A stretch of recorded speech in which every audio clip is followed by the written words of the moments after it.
What's up, guys? Welcome to the Cosmic Vitamin Podcast. Today, we will take a deep dive into something that we think is affecting billions of people around the world. What we are going to talk about today is something you do around 25,000 times a day, but probably you do it the wrong way. We will talk about everything you need to know about the art and science of breathing and give you some simple tools and actionable steps to perfect your breathing. You will learn how it is the lungs that actually regulate your body weight.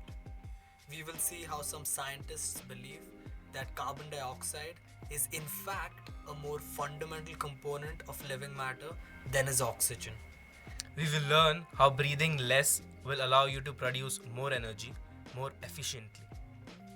So, many ancient cultures, as the Chinese, the Hindus, and the Buddhists, realized that the way you breathe can be a powerful medicine. No matter what you eat, how much you exercise, how strong your genes are, how skinny or young or wise you are, none of it will matter unless you breathe correctly. Each way we breathe will affect our bodies in different ways. By changing the way you breathe, you can lose weight, expand lung capacity by 30%. The most important element in breathing is your nose. Avoid breathing through your mouth. Around 25 to 50% of the population are mouth breathers. Some tend to mouth breathe after running for an hour, and some start to mouth breathe right after climbing the stairs. Mouth breathing causes the body to lose 40% more water. Mouth breathing is the number one cause of cavities, even more damaging than sugar consumption, bad diet, or poor hygiene. Mouth breathing will also make you dumber as a result in fewer development of brain cells. Yes, that's right. You will actually be more stupid if you breathe through your mouth. And the result will be you will need twice as long to complete the same tasks. Mouth breathing is also linked to erectile dysfunction as well as stages of women's menstrual cycle. You can think of it this way. When you're mouth breathing, your lungs almost become an external organ, like your ears, instead of being an internal organ like your heart or something, because they're exposed to everything in the environment. And if you live in a city like we do, you don't want to expose your lungs to all those allergens and pollutants. So, in my opinion, the quickest way and the easiest way to condition and filter air is to use this wonderful organ we have right in front of our faces called our noses. You will also feel half as tired only if you breathe through your nose. Nose breathing can lower blood pressure and ease digestion. You will also get 20% more oxygen through a nasal breath than you would through a mouth breath. If you think that this is not going to affect you over the long term, then I think you're nuts. Long story short, to breathe correctly, shut your mouth. There has also been a ton of research looking into nasal breathing and how it is actually your first line of defense against, guess what? COVID. Yeah, that's right. Not only does the nose filter out pathogens, bacteria, viruses, but it also releases this magic chemical called nitric oxide. Now, let's not get lost with the names. Let's look at what this actually does inside your body. Have you ever heard of the drug named Viagra? Have you ever wondered what it does to your body?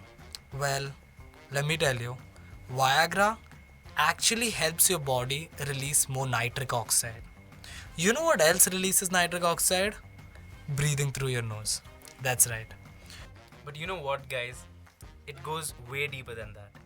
Your right and left nostril play completely different roles. The right nostril is like a gas pedal.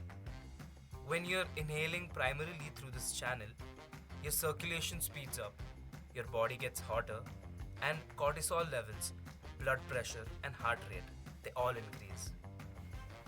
This happens because breathing through the right side of the nose activates the fight or flight mechanism that puts the body in a more elevated state of alertness and readiness. And guys, breathing through your right nostril will also feed more blood to the opposite hemisphere of the brain, specifically to the prefrontal cortex, which has been associated with logical decisions, languaging, and computing.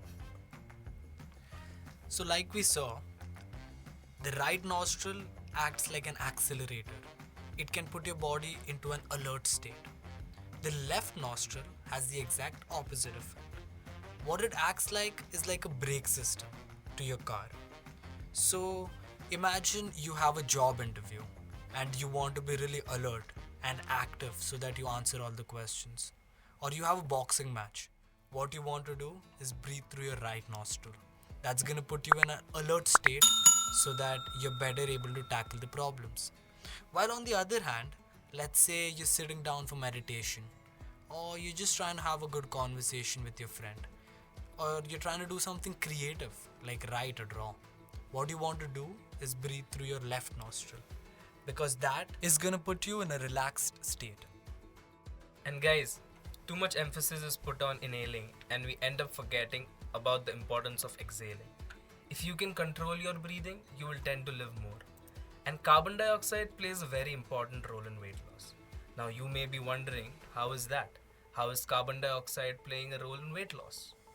The way the body loses weight isn't through profusely sweating or burning it off. Carbon dioxide in every exhale has weight, and we lose weight through exhaled breath. One simple rule of thumb when it comes to breathing is less is more. That's right. The less you breathe, the more you live. Overbreathing can lead to weak and brittle bones and put you at an increased risk of bone fractures. When you breathe fast and shallow, like suppose you're running a marathon, or when you're in the middle of having some intense sex, you are only using about 50% of the air you breathe. So you're just wasting air. If you slow your breathing down a little bit, you can increase your efficiency of breathing to up to 70%. That's how much more efficient you can get by just slowing down your breathing. If you breathe at a rate of 6 breaths per minute, you have an efficiency rate of 85%. That is how much more oxygen you are going to be able to get, which means you can breathe less while getting more oxygen. What people usually tend to do is they fall into this toxic cycle where they overbreathe and as a result they become anxious. And when they become anxious, they tend to overbreathe. That cycle is self-perpetuating. The advice that these anxious people usually get is take a deep breath, calm down. Well, that is not a helpful instruction. Hold your breath is a better instruction. So, the best advice for people with anxiety and suffering from panic attacks is to slow down your breathing.